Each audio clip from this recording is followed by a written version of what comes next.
Hoy en día han surgido muchas tecnologías, entre ellas está Internet, la red que ha cambiado el juego de lo que conocemos a algo totalmente opuesto. El ejemplo más claro de ello es PayPal. PayPal es el software que se acerca a ser un banco como tal, pero no lo es como un establecimiento como tal. Tiene más dinero y más usuarios que muchas entidades bancarias, pero como tal no tiene dónde almacenar, por así decirlo, usa los bancos indirectamente para guardar su efectivo. Por otro lado están las criptomonedas como es Bitcoin, son dinero pero dinero digital. Por otro lado el dinero físico como lo conocemos se está siendo sustituido por dinero virtual y también dinero de tarjetas de crédito que indirectamente también es dinero virtual, al punto que muchos países como China está sustituyendo la moneda física como tal a pagar con tu cara o con tu huella dactilar. Otro cambio radical es Tesla. Para poder adquirir uno de esos carros tienes que pedirlo por la página a través de internet, no como por interacción con humanos.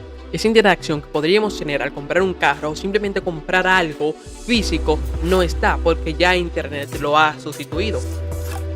Por otro lado están las redes sociales. Muchas redes sociales no tienen productoras para producir imágenes, videos, pero sí tienen bancos de imágenes, como por ejemplo Instagram. Aunque sean privadas o Facebook, las tienes ahí. Por otro lado está la educación. La educación se ha globalizado al punto de que puedes tener profesores de múltiples naciones para aprender múltiples temas de investigación o cualquier cosa que te guste desarrollar en ti mismo. Otra cosa que ha cambiado en internet es la forma de que se comparte la multimedia y los cines. Anteriormente tenías que ir a un cine a ver una película. Actualmente puedes comparar esa película online, si se puede, pero el punto es que puedes tener múltiples películas a través de internet como tal. Otra cosa que ha transformado el mundo como lo conocemos son los juegos. Los juegos de ser de un solo jugador a ser multiplataforma y también multijugado, eso ha trascendido. ¿Por qué? Porque puedes jugar y tener un delay muy bajo de microsegundos, algo imperceptible por la mente.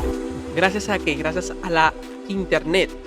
Por otro lado están las telecomunicaciones. Muchas redes basadas en internet pueden comunicar miles de personas y mucho más porcentaje de personas a través de internet que a través de redes de telecomunicación como lo conocemos de hace décadas. En pocas palabras, la evolución de internet ha cambiado el mundo de algo tan simple a algo más complejo dentro de internet, pero para el usuario final se ha transformado en algo súper simple como son las telecomunicaciones, el dinero o el día a día funciona a través de internet.